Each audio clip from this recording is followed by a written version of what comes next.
Shalom, bonsoir et bienvenue à l'étude biblique Overcomers Ministry Church. Chaque mercredi, nous sommes ravis d'être avec vous pour encore parler de la part de Dieu, enseigner. Et je laisse les hommes de Dieu vous saluer et nous allons démarrer l'étude. Voilà. Grâce et paix pour vous qui nous écoutez en ce moment. Que Dieu vous bénisse. Pasteur Moses. Shalom peuple de Dieu, bienvenue à l'étude biblique, Elder Jean-Baptiste. Voilà, comme vous pouvez constater, nous avons un invité de marque, Elder, l'ancien Jean-Baptiste, qui nous fait le plaisir d'être avec nous. Comment tu vas? Ça va? Très bien. Gloire à Dieu. Le plaisir est partagé. Oh, voilà, donc on va laisser Elder nous conduire dans la prière. Tout à fait.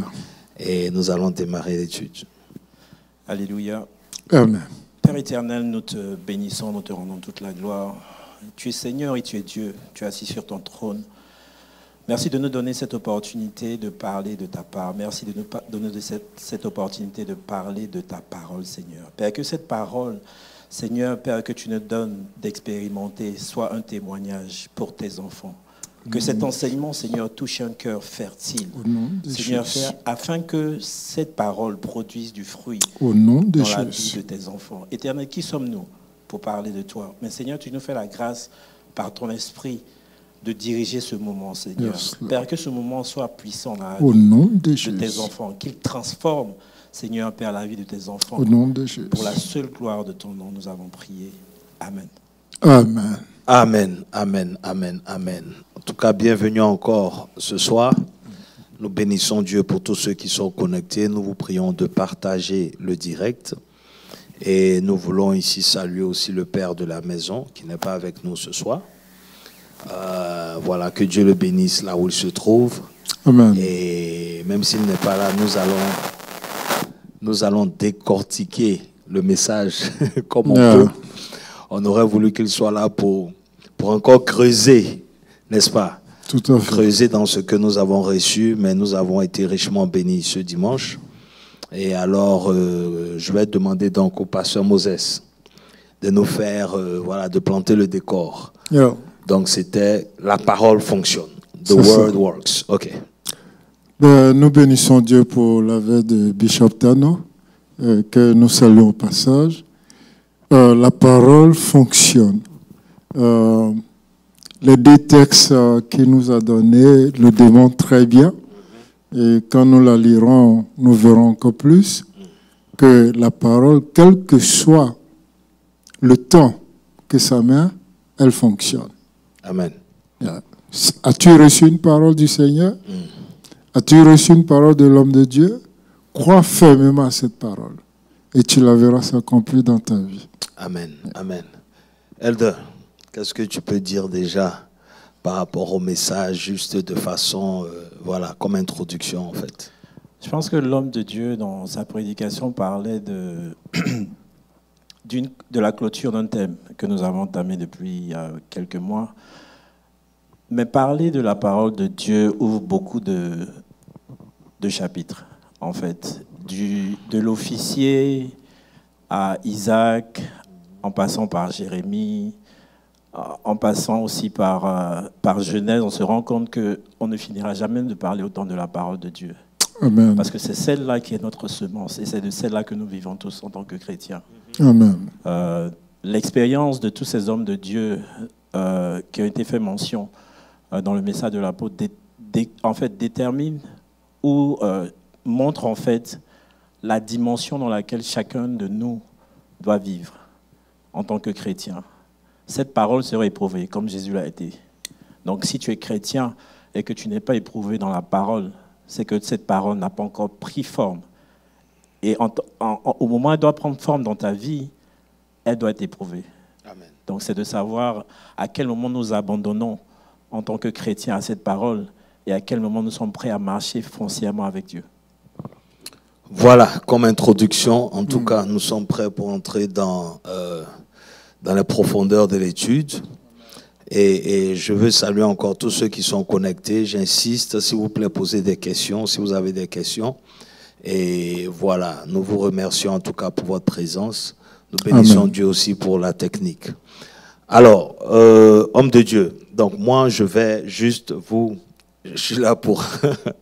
je suis là pour vous poser des questions. On va essayer d'entrer en profondeur. On va essayer d'édifier plus qu'une personne. On va tous essayer ensemble. On va essayer ensemble. Yeah.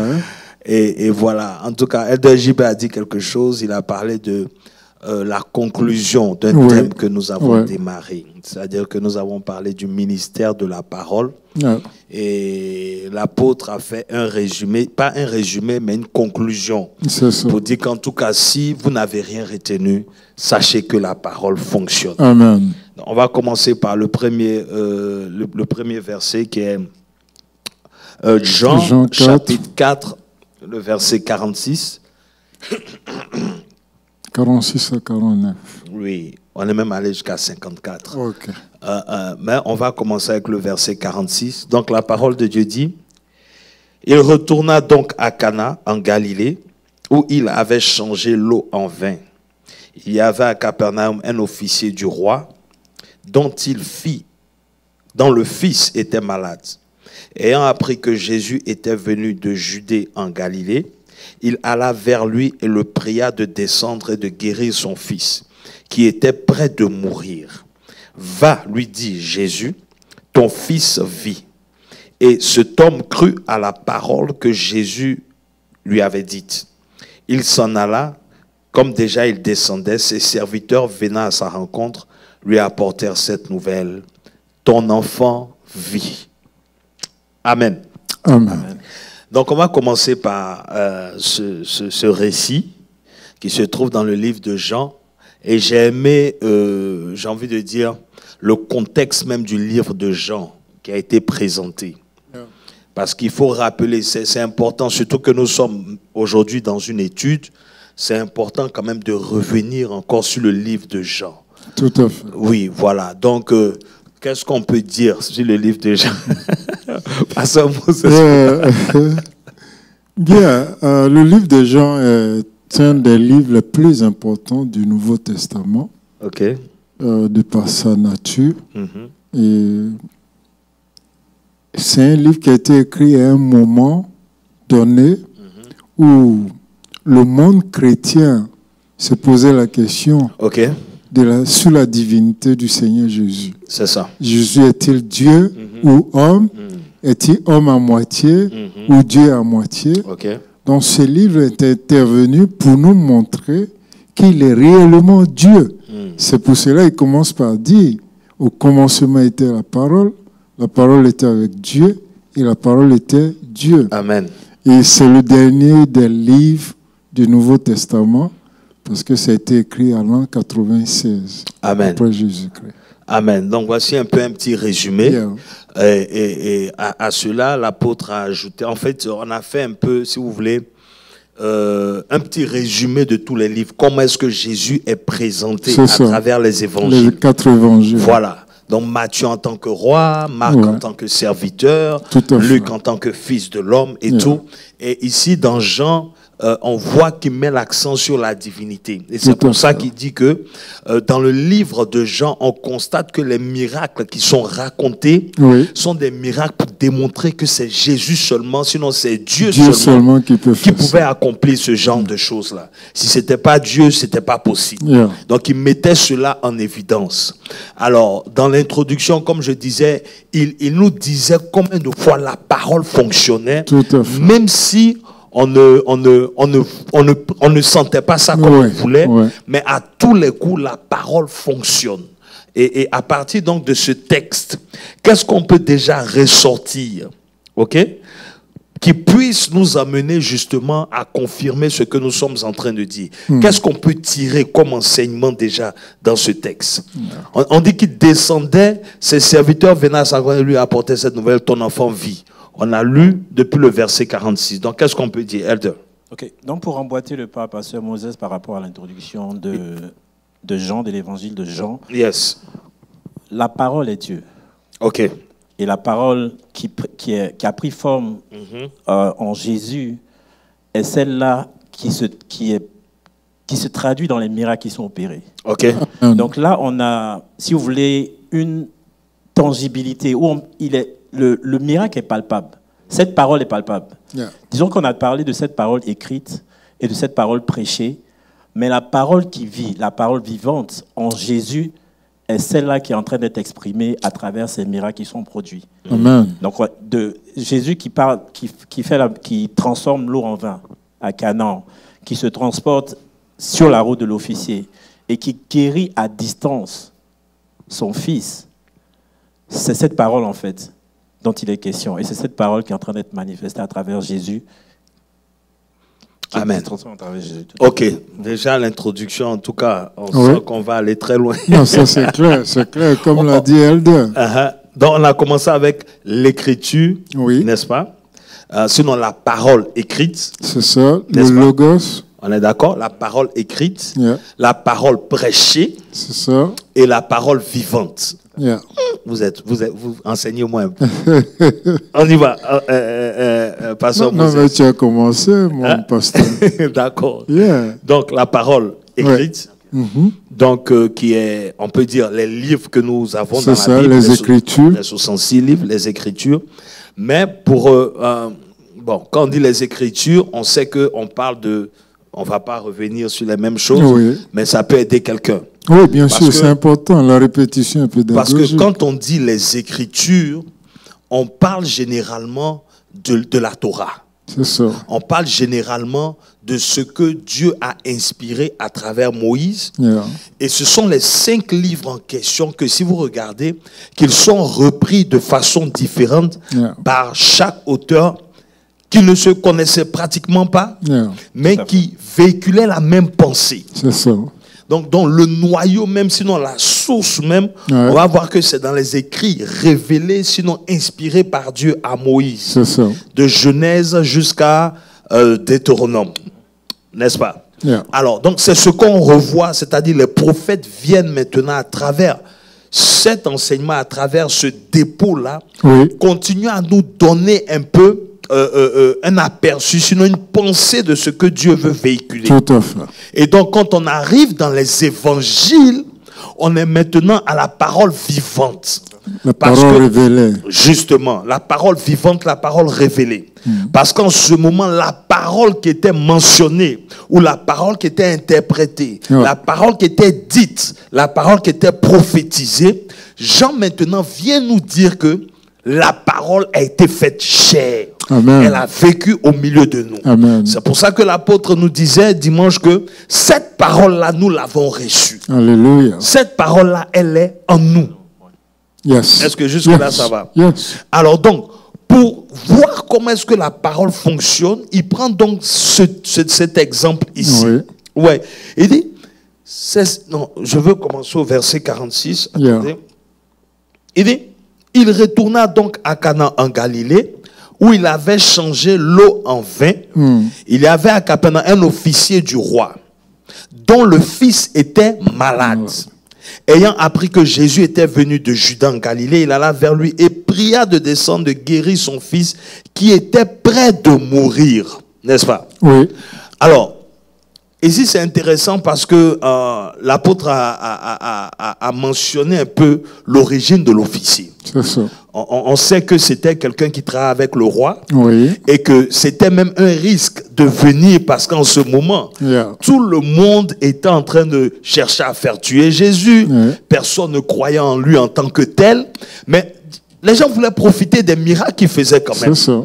Et donc, quand tu te trouvais devant une situation impossible, quand tu savais que tu faisais face à quelque chose que personne, aucun médecin, Ne peut. aucune science ne peut, tu es obligé, même si ton patron refuse ou qui que ce soit autour de toi refuse, tu es obligé de rencontrer ce Jésus-là parce que tu dois régler un problème. En fait, mon pasteur, quand tu parles, je revois ici l'image de Jairus. Ok? Jairus qui est lui-même sacrificateur C'est ça.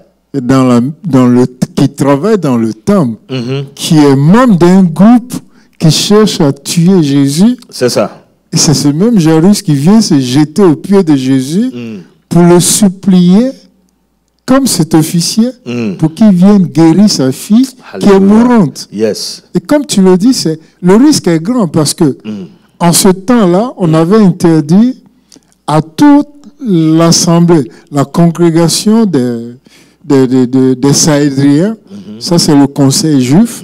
Dans le Sanhédrin. Voilà, Yeah. dans le Sanhédrin.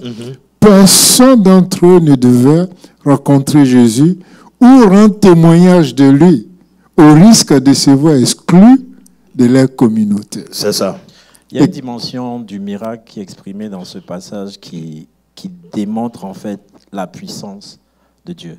En substance, beaucoup de choses qui nous arrivent dans nos vies sont traduites comme des miracles. Mais le miracle, comme il a été prêché par l'apôtre, si ce n'est pas Dieu, si ce n'est pas Dieu, genre, tu te retrouves dans une situation où la seule alternative doit être Dieu. Et la définition même du miracle se pose dans le fait qu'il n'y a pas de logique, en fait. Il ne peut pas avoir de logique dans un miracle de Dieu. Quand tu détermines qu'il y a une logique dans un miracle, il ne devient plus un miracle parce que ce n'est pas Dieu qui intervient.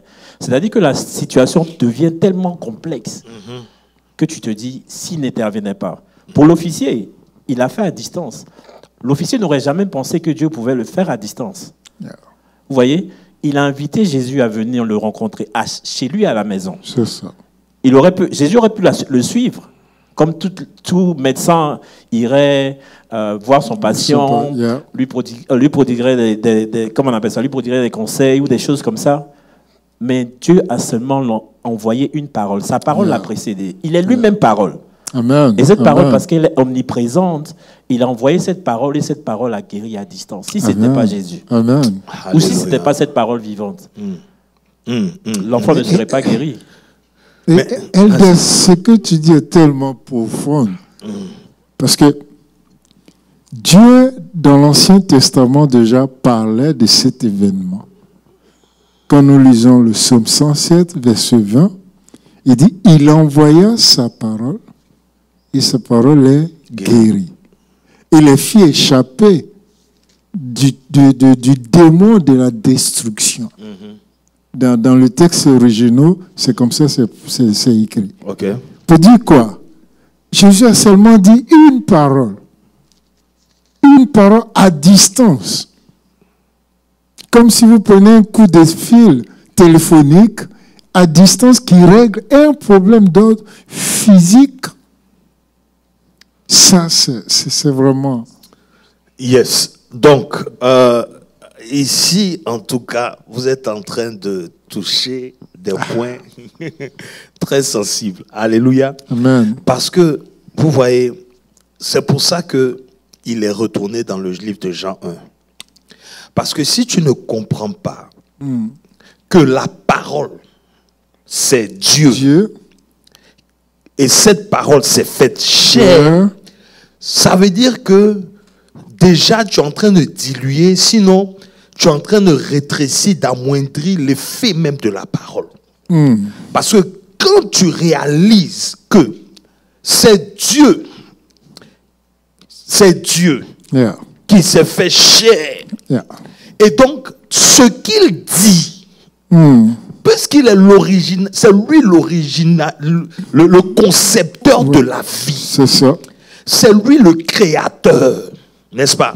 Donc, le fait qu'il se retrouve physiquement quelque part n'enlève pas en lui la capacité de contrôler tout. Alléluia. Et ce qu'il est. Donc, physiquement, il est quelque part. Amen. Mais spirituellement, il est partout. Il est partout. Wow. Et donc, lui n'a pas besoin de se déplacer pour que l'effet de sa divinité soit manifeste. Bon. Tu es en train de creuser. C'est bon.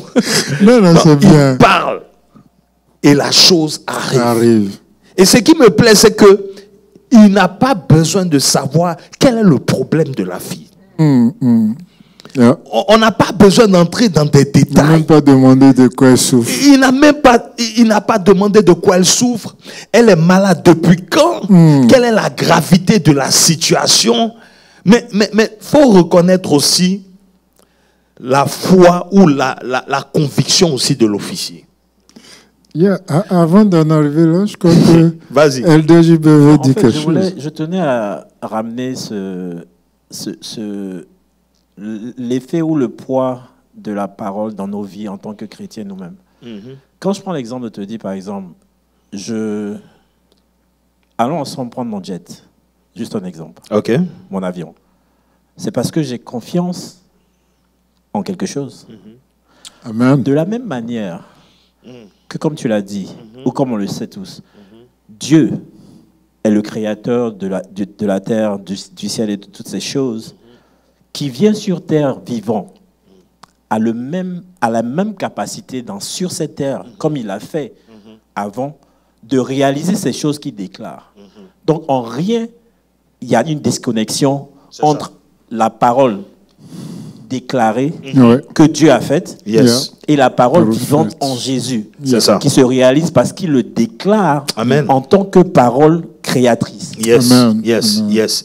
Et il y a un détail ici, vous voyez dans le verset, dans le verset, attendez, il dit, était venu, il a prié de descendre.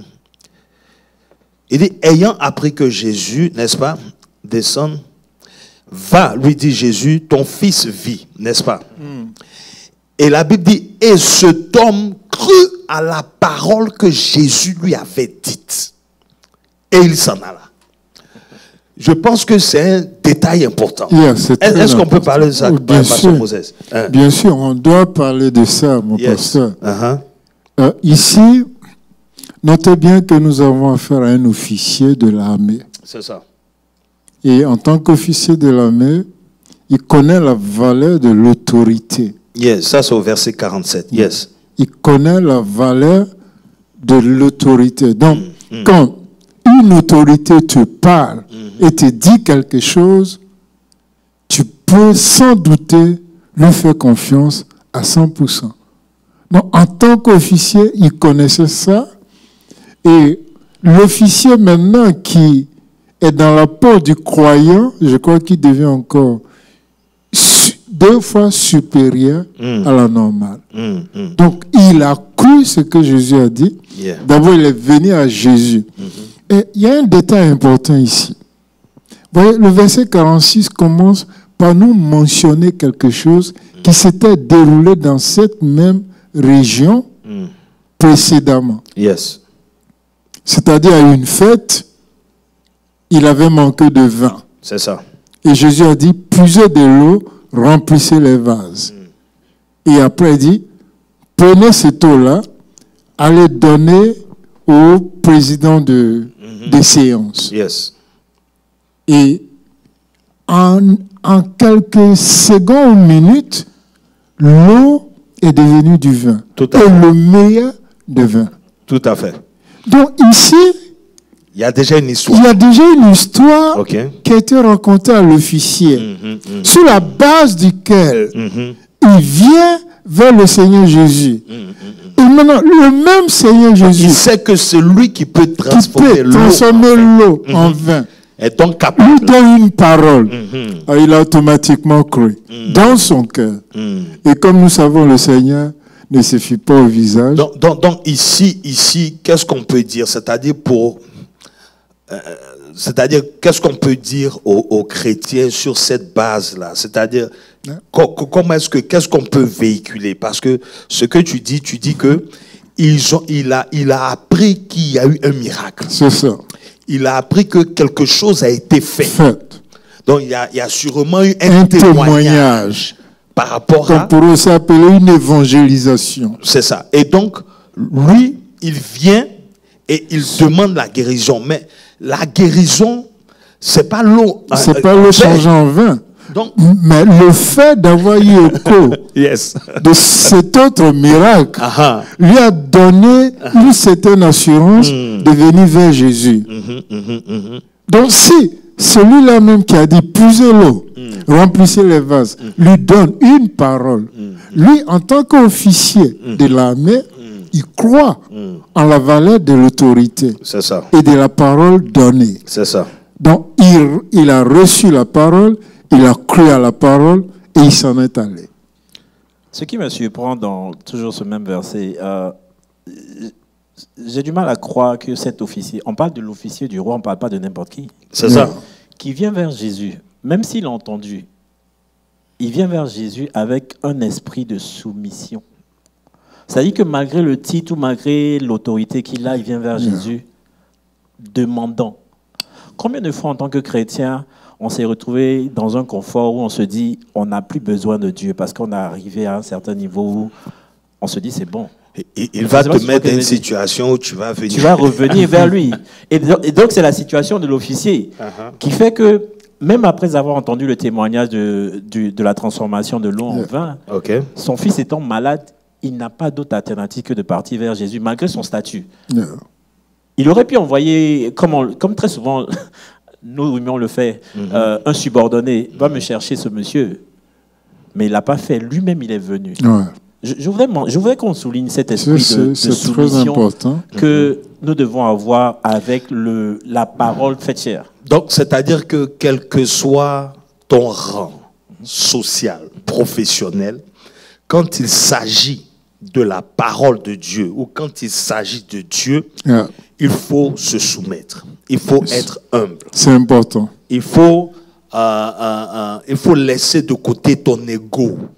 Et à ce niveau-là, c'est capital parce que la dernière fois, quand on faisait l'étude, on a constaté que nous, dans nos milieux, l'élévation dans la société était synonyme d'abandon de service à l'Église. De beaucoup de personnes. Comprends un peu? Surtout les francophones. Voilà. Et que les anglophones avaient compris ça d'une certaine manière où le titre CEO ou le titre, quel que soit ton titre, tu retrouves cette personne en train de jouer au piano, ou bien en train de jouer à la batterie, ou en train de nettoyer l'église, parce que ta position vis-à-vis de Dieu, vis-à-vis du service de Dieu, doit être accompagnée d'un certain niveau d'humilité, de révérence. En fait, c'est ça, c'était important à souligner. Quand tu sais d'où vient ta bénédiction, tu n'as pas de choix que de servir. C'est ça. Je veux dire, ta bénédiction ne doit pas être un frein ou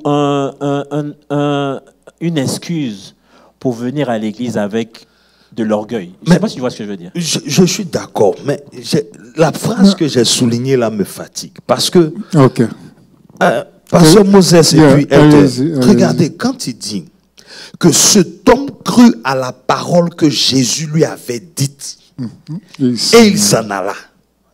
J'ai un problème. Parce que tu n'as pas vu mon fils. Tu ne lui as pas imposé les mains. Tu n'as pas imposé les mains au fils. Tu dis seulement... il pria de descendre et Jésus lui dit, ton fils vit. Il dit seulement, ton fils vit. Va, lui dit Jésus. Lui dit Jésus, ton fils vit. Et cet homme crut à la parole que Jésus lui avait dite et il s'en alla. Il ne pose pas de questions. Ici, ce que je reçois dans mon esprit, ce monsieur, en venant vers Jésus, cet officier, en venant vers Jésus, avait déjà une prédisposition que j'appellerais une terre fertile. Amen. Mais non, quand la parole faite chair lance la semence, elle n'a pas de problème. Parce que, rappelez-vous, le deuxième exemple cité par le bishop Tano, il parle aussi de la valeur de la terre. Non, je ne veux pas aller là-bas. Mon pasteur, mais en fait, je considère l'officier comme une terre qui reçoit une sémence.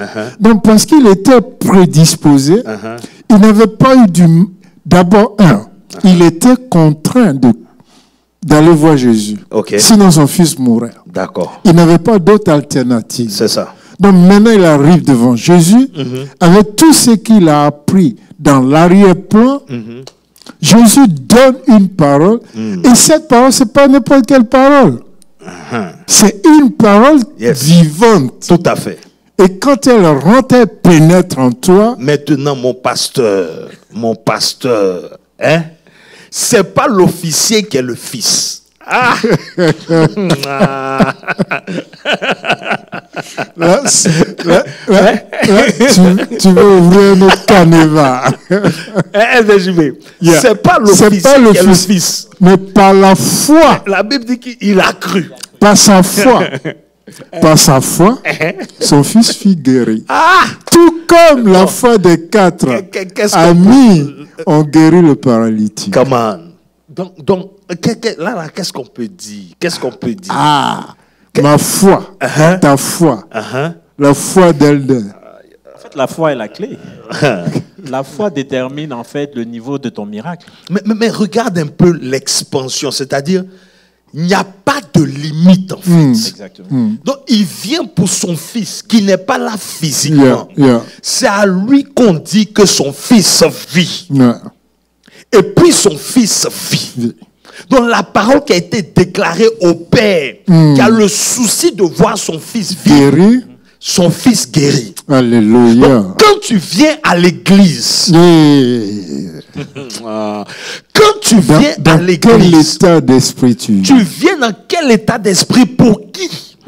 Ça veut dire que tu peux venir, même si tu as un malade à la maison? à la maison, ta foi que tu manifestes dans la présence de Dieu là, peut guérir ton malade. Au nom de Jésus. Yes. Peut guérir parce que tu reçois. La Bible dit, il a cru et il est parti. Yes. Donc, c'est pas parce que physiquement tu es là que Dieu n'est pas là où toi tu n'es pas. On dit l'omniprésent, omnipotent. Yeah. Justement. Donc ça montre La que valeur du temps. on ne vient pas à Dieu seulement pour ses propres problèmes. Yes. On ne vient pas à Jésus parce que on veut qu'on règle nous-mêmes nos problèmes. C'est-à-dire, il ne faut pas être un chrétien égoïste. C'est ça. Tu vois, Selfish. le Père, c'est vrai, c'est son Père. Yeah. Mais je veux dire que tu sais que Dieu peut faire des miracles comme ça. Mais ton souci, c'est que ton fils guérisse. N'est-ce pas? Yes. Donc, il y a des personnes, tu sais, qui viennent à Christ, mais qui n'ont pas de souci pour la guérison même des membres de leur famille. Ça, c'est vrai. Ça, c'est Parce vrai. qu'ils n'ont pas foi, en fait, en ce Jésus-là. Yeah. C'est-à-dire ils ont limité son habilité, sa possibilité même d'intervenir. Vous voyez un peu? Donc, on a des dispositions là trop égoïstes, des fois.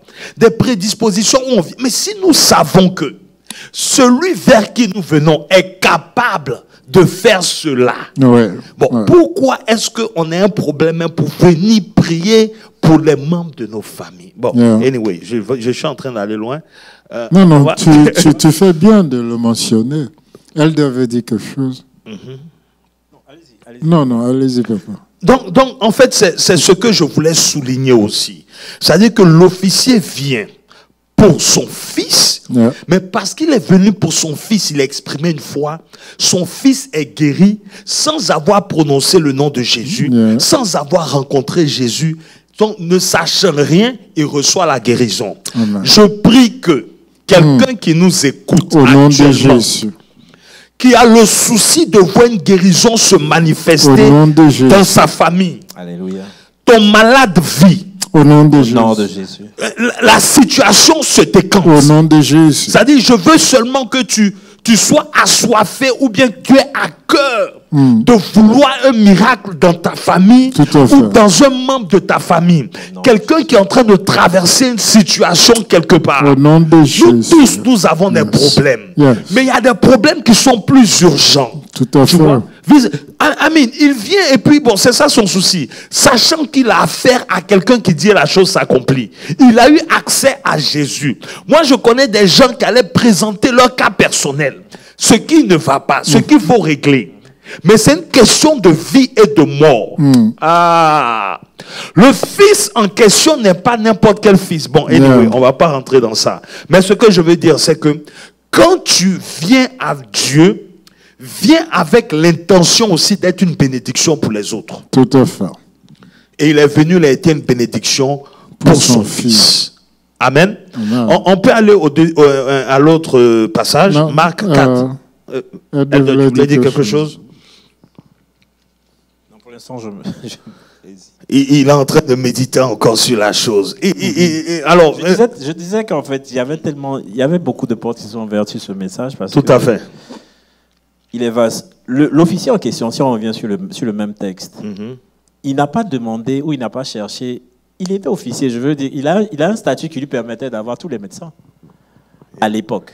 Tout à fait. Mais il s'est épargné de rencontrer ces médecins pour rencontrer la parole faite chair. La Amen. parole qui peut transformer l'eau en vin et qui peut guérir les malades à distance. Amen. Amen. Donc c'est vraiment, comme je dis, je le souligne encore une fois, cet abandon, ou le fait de croire même. Tu parlais tantôt de croire. Quel était le niveau de foi de cet officier? Il a cru à beaucoup de choses, mais pour cet instant, il a cru à la parole de Dieu faite chair. Je vois que très souvent, on se retrouve dans des services où certaines tu es en train de personnes, me déranger. certaines personnes qui viennent à des services sont guéries instantanément. Si tu te poses la question de comment ils sont venus à ces services, Oui. c'est parce qu'à cet instant, ils sont venus remplis d'une foi qui n'a pas d'égal. Amen. Donc, dépendant du niveau de foi avec laquelle tu viens prier, Dieu t'écoutera, il t'exaucera.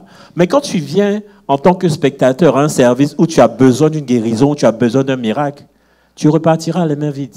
Donc le niveau de nos dispositions, Yes. la disposition que nous avons à nos services dépendra de comment tu repartiras, combien tu seras venu et comment tu repartiras à la maison. Yes. Mais Gloire j'ai à une Dieu. question à vous poser. Pourquoi on est obligé de dire officier du roi? Tabrokeo de Koshahida. C'est encore la statue de ce monsieur. Mais en fait, non, Dieu, il est Dieu. C'est l'équivalent d'un ministre. Non, mais attends, tu es officier du roi, en quelque sorte serviteur d'un roi, qui ne peut pas régler ton problème. Yeah. Il te faut rencontrer le roi des rois. rois. Amen. Quand tu viens à lui, tu l'appelles Seigneur. Seigneur. Je voulais qu'on revienne un peu sur le verset 52 avant de quitter le livre des Jean. Il mentionne quelque chose de très important. Il leur demanda à quelle heure il s'était trouvé mieux et ils lui dirent, hier à la 7e heure, la fièvre l'a quitté. Maintenant, le verset 53 prend son sens. Le père reconnut que c'était à cette heure-là que Jésus lui avait dit, ton fils vit. Et il crut, lui et toute sa maison. En fait, le facteur temps. Le temps n'a pas de limite sur Jésus, Amen. sur la parole. Je crois que tantôt, tu l'as dit. Tout à fait.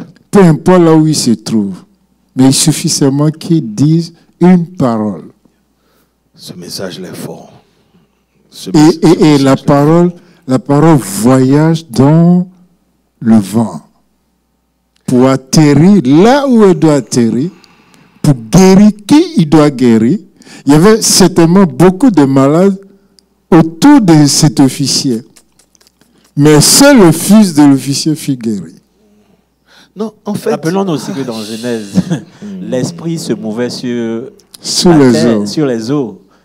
Et l'Éternel déclarait. Rappelons-nous simplement, en fait, la référence, c'est que quand on parle de ces miracles-là, de ce miracle dans Jean, on doit se rappeler que Dieu, Dieu dans sa majesté, en Genèse, regardait sur la terre et a fait travailler dans sa parole l'Esprit pour que ces choses soient créées. Amen. Donc, c'est les mêmes effets, en fait. Il n'y a pas de différence. À la seule différence que cette parole, désormais, est sur la terre avec nous. Elle est marche en nous. avec Elle nous. vit en nous. Elle marche avec nous. Et c'est en ce sens que le message ou le titre de cette prédication parle de cette parole qui marche, qui fonctionne. Mais elle est en nous et elle vit. mais la parole fonctionne tellement que tout ce que Jésus a dit, c'est ton fils vit. C'est ce qu'il a dit. Donc l'enfant est guéri et cette guérison a amené à toute la maison à être sauvée. Marc 4, le verset 26.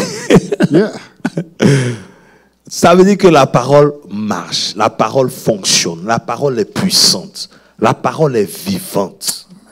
Cette parole, bon, nous allons continuer. Il dit encore, il en est du royaume de Dieu comme quand un homme jette de la sémence en terre.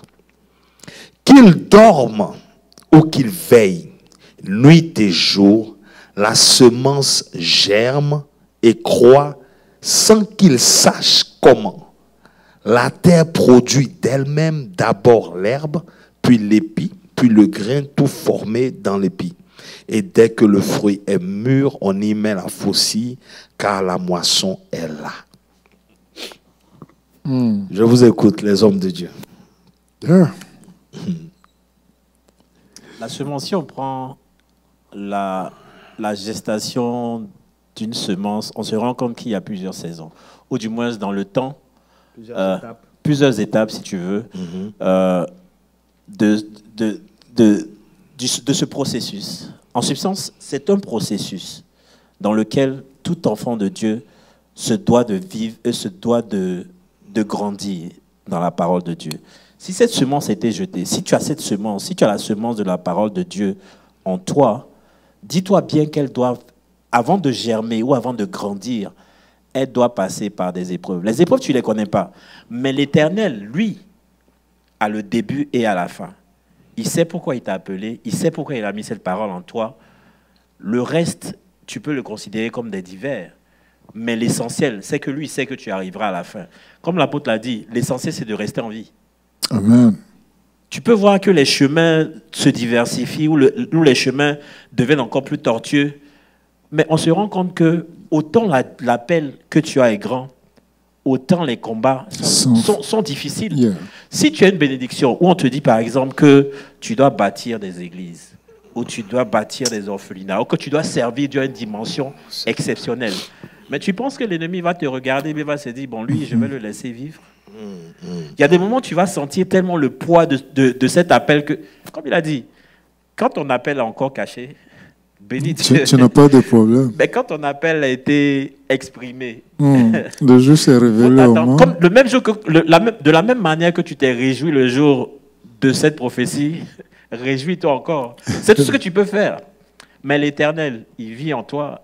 Il sait pourquoi il t'a appelé. Il sait pourquoi il a mis toutes ces choses en toi. Amen. Regardons Isaac. Amen. La marche d'Isaac. Qui aurait cru? Mais même dans le désert, même dans les tribulations, comme on le dit, même dans les tribulations, il savait qu'il était en train de partir. Alléluia. Parce que cette parole était semée dans le sein de son papa, de son père Abraham. Amen. Wow. Amen. Ah. C'est fort. Un homme jette de la semence en terre. Yeah. Qu'il dorme ou qu'il veille nuit et jour, la semence germe et croît sans qu'il sache comment.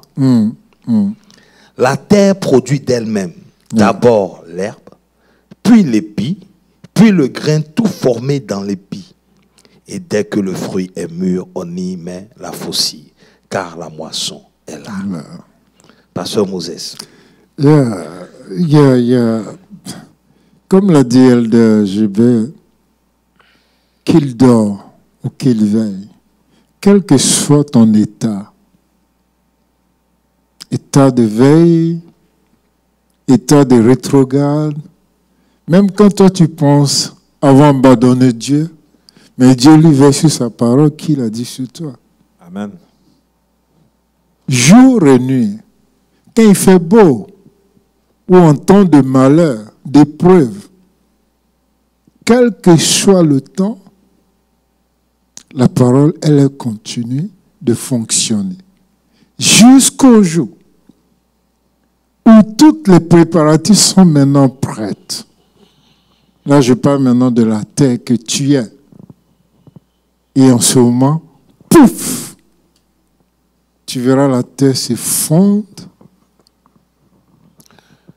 En fait, ici, moi, je constate que les gens pensent qu'ils sont têtus, mais la parole est plus têtue. Tout à fait. C'est-à-dire, la parole est têtue. Parce que la parole est éternelle. Yeah. La parole n'a pas de limite. La parole est éternelle. Elle n'a pas de limite. C'est nous qui sommes dans le temps. Sinon, la parole, c'est la parole. Yeah. Tu veux, tu ne veux pas, c'est la parole. Donc, soit tu te soumets ou tu te mets en retard. Mais la parole va faire ce pourquoi elle est. C'est pour ça qu'il dit, la parole va croître. Tu vas remarquer qu'à un certain niveau de ta vie, Tu peux ressentir l'appel, mais ce n'est pas trop fort. Ça n'a pas encore germé. Vous voyez ce que je veux dire? C'est-à-dire, tu sens que tu es appelé à faire quelque chose. C'est ça. Mais ce n'est pas encore trop fort. Donc, tu résistes encore. Tu n'arrives pas à faire certains sacrifices. Tu te contentes du peu. Mais à un certain niveau, à un certain niveau, ça germait à un niveau où ça devient comme un poison. C'est-à-dire que tu sens qu'il y a une décision à prendre. Il y a quelque chose à faire. Il y a une pression tellement... C'est inconfortable. Parce que tu sens que tu n'es plus en train de vivre comme tu es supposé vivre. C'est ça. C'est la parole qui est en train d'arriver à maturation. Vous voyez ce que je veux dire? Donc, c'est ça en fait. Il dit, parce que Dieu, lui, il est le sémeur. Et la sémence, c'est sa parole. Tout à fait. Donc, ça veut dire que c'est Dieu qui se sème en toi, en fait. C'est lui qui se sème en toi. C'est lui la sémence. Voilà. Donc, lui, il se sème en toi. Bon, maintenant. Seigneur, pourquoi tu me fais ça? Tu ne peux pas lui résister. Hein? Non, en fait, la vérité ici, c'est quoi? C'est que tu peux mettre ça en parallèle avec Christ lui-même. Vous voyez ce que je veux dire? C'est-à-dire que dans la dimension de parole spirituelle, il n'y a pas de problème. Tu es la parole, tu parles, tu parles, tu parles. Mais maintenant, la manifestation de la parole là, parce qu'elle tombe sur la terre, que Adam a déjà vendu, pour être simple, quoi, pour ne pas entrer dans trop de détails, ça fait que lui-même qui est la parole, quand il vient, il est obligé de prier. Il est obligé de travailler. C'est-à-dire il y a une résistance naturelle. C'est ça. Parce que la parole vient pour produire quelque chose. Mais la terre ne veut pas que cette parole-là produise quelque chose. Donc il y a une résistance déjà naturelle. C'est pour ça qu'on dit que le combat maintenant, c'est entre la semence et la terre. Mais comme la semence est la semence, comme Christ est Christ, comme Christ est Christ, à la fin de la journée, c'est son plan qui va être manifeste. Amen. Vous voyez ce que je veux dire? Donc, l'homme, en tant qu'homme, toi maintenant, tu fais quoi? Tu es en train de subir, en fait. Donc, mieux tu comprends la parole, mieux tu t'alignes à la parole, plus tu es à l'aise dans le déroulement des choses. Ça fait que tu anticipes même à travers les problèmes pour te situer là où il faut pour que tu grandisses. Donc tu ne fuis pas la résistance.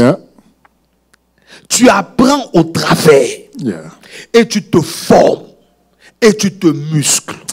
Et tu comprends. Et c'est à ce niveau-là que beaucoup s'éloignent. Beaucoup s'éloignent parce que si vous avez écouté le message, il a été question même de tes ambitions que tu as. C'est normal. Bon, là, je suis en train de parler. Je vais vous donner un exemple simple. Vous savez que chaque pays fait des statistiques.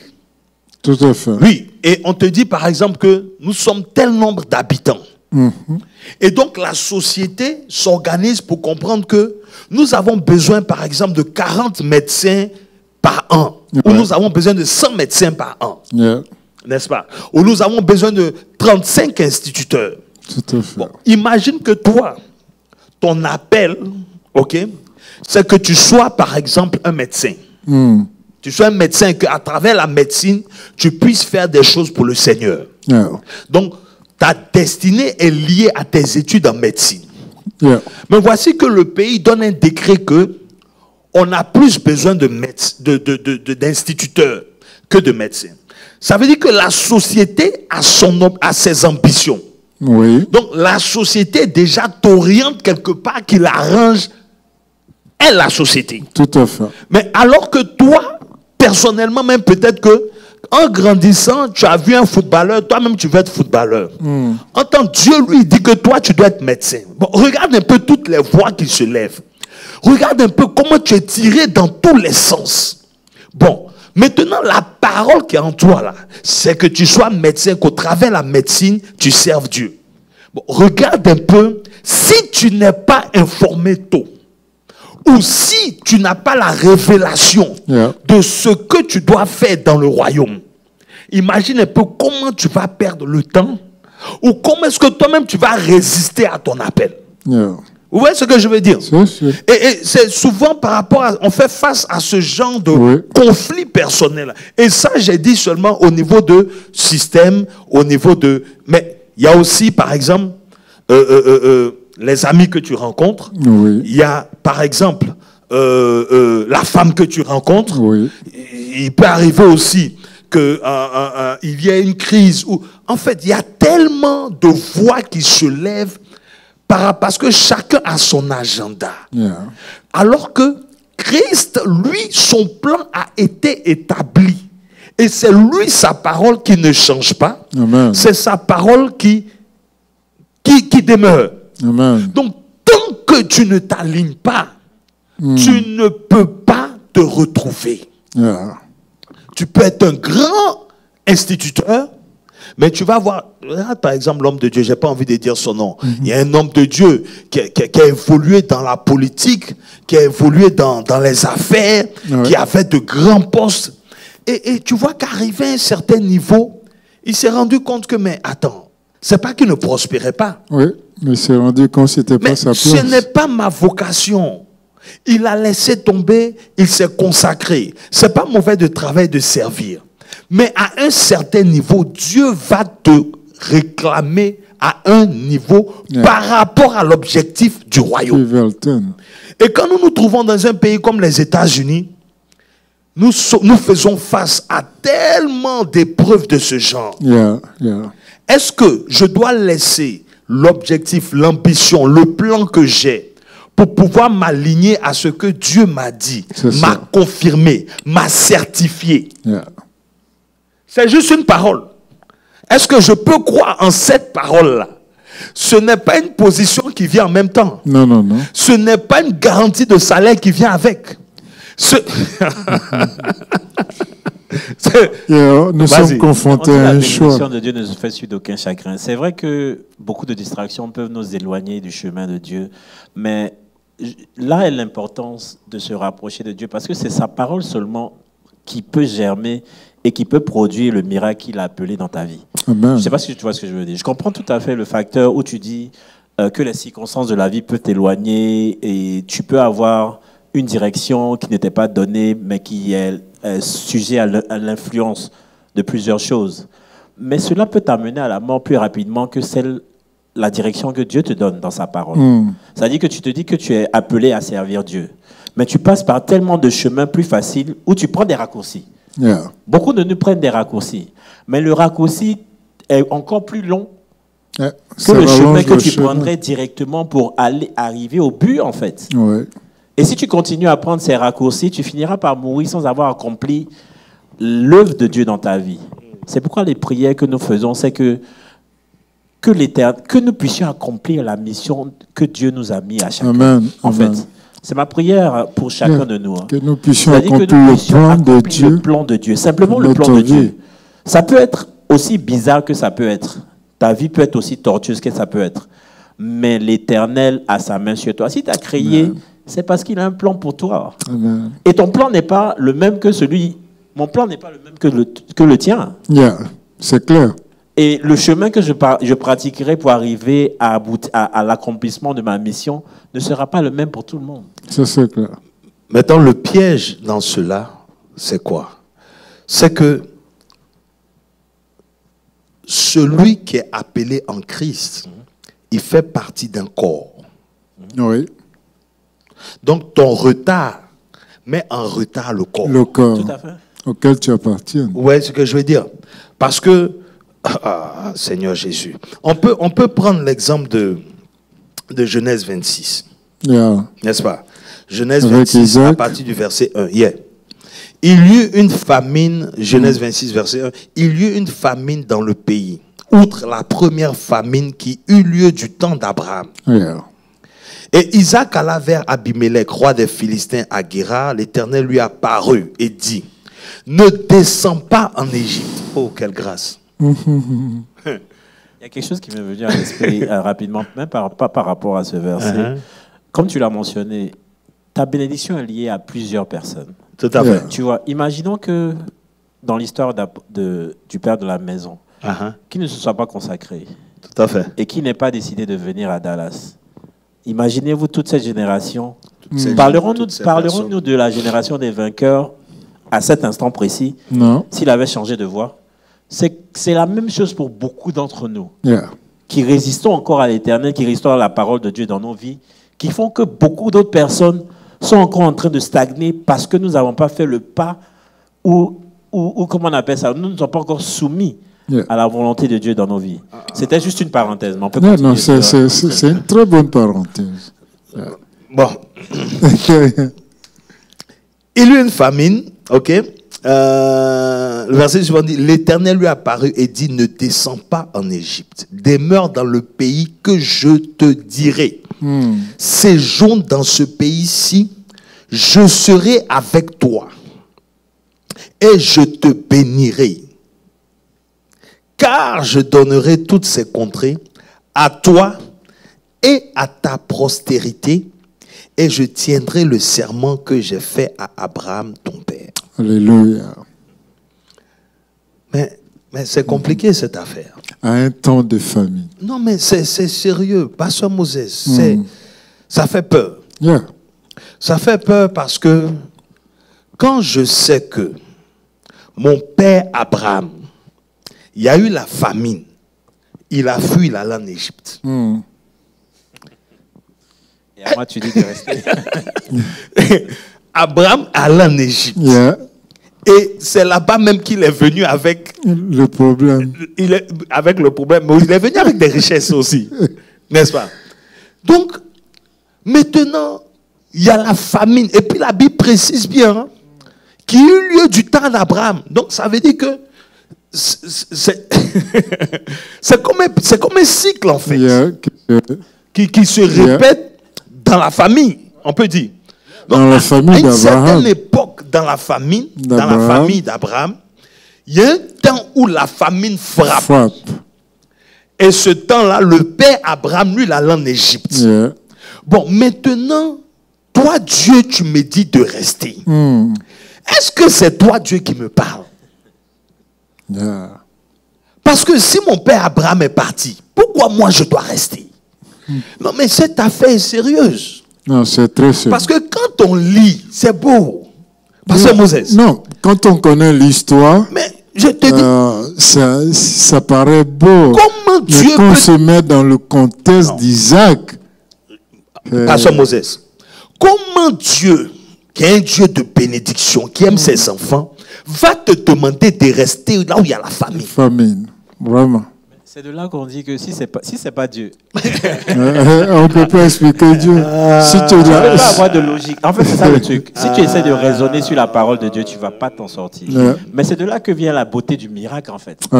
C'est-à-dire que tout ce que l'homme peut dire, il s'est passé tel 1 + 1 = 2, ou bien ceci est arrivé parce que telle chose soit arrivée, c'est la logique des hommes. Non, en fait, moi ici, mon pasteur, je dis, il faut être sûr que c'est Dieu qui te parle.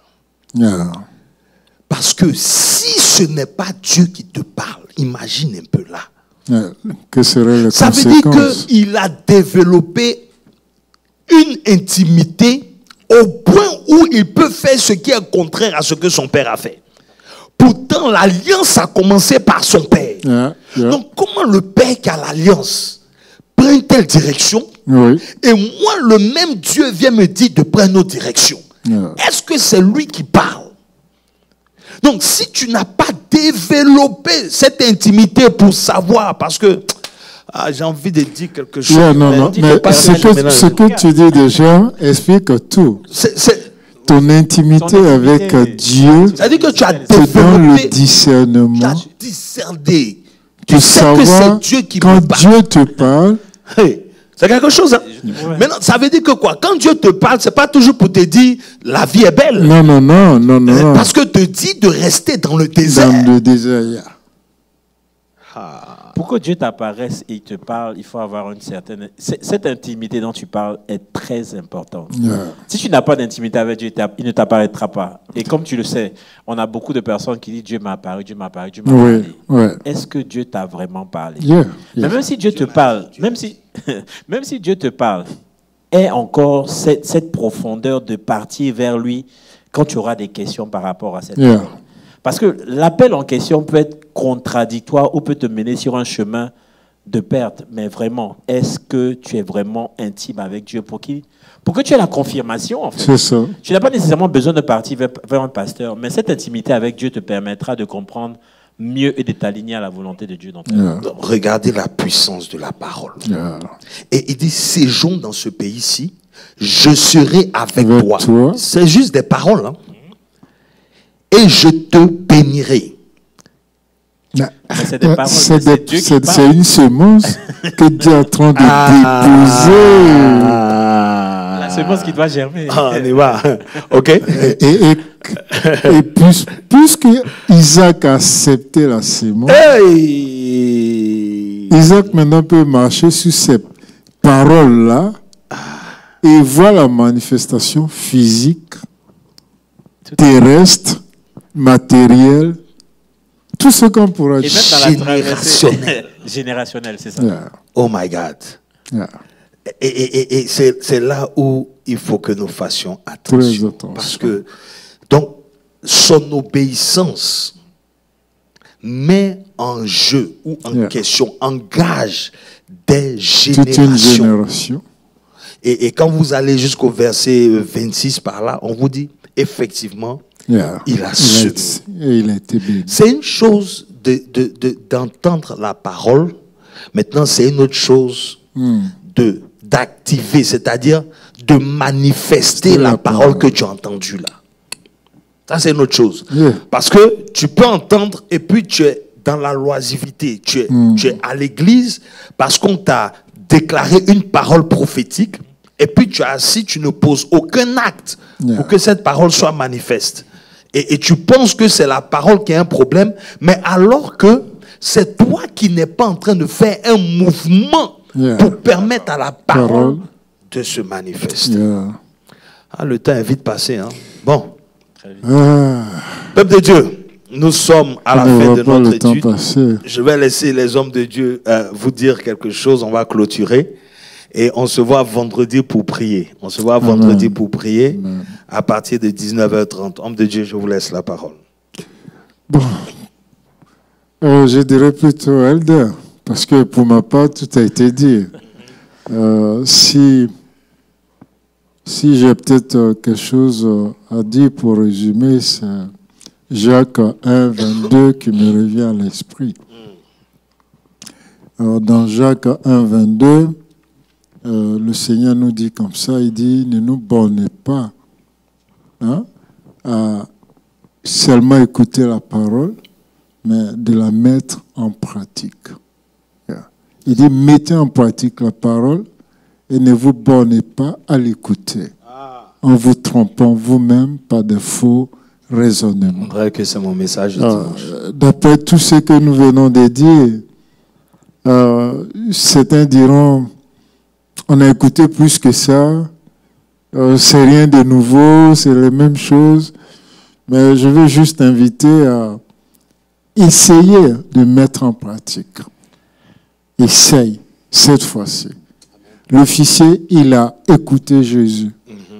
Il a reçu la parole. C'est ça. Il a cru en son cœur. Et il a marché en direction de sa maison. Et il a vu le miracle. Amen. Si toi aussi tu peux essayer, cette fois, peut-être la bonne. Que Dieu te bénisse. Amen. Je bénirai d'abord Dieu qui me donne l'opportunité de cette contribution modeste à cet enseignement. Ce que je pourrais dire à mes frères et sœurs, c'est que l'Éternel est encore au contrôle de sa parole. Comme dans Genèse, il est encore vivant. Et ce qu'il a déclaré dans chacune de nos vies s'accomplira certainement. Il s'agit simplement, peut-être ça peut être simple pour certains, ça peut être difficile pour d'autres, il s'agit de s'aligner à cette parole pour que la gloire de Dieu soit manifestée. La création attend ardemment, avec un ardent désir, la manifestation des enfants de Dieu. Donc si tu es un enfant de Dieu, comme Jésus a été éprouvé, que l'épreuve ne te décourage pas. Continue la marche. Il est fidèle et il accomplira son miracle dans ta vie. Soyez bénis. Que Dieu vous bénisse. On se voit vendredi pour la prière et ensuite dimanche. Bonne soirée et encore merci. Que Dieu vous bénisse. Voilà, bonsoir. Amen. Amen.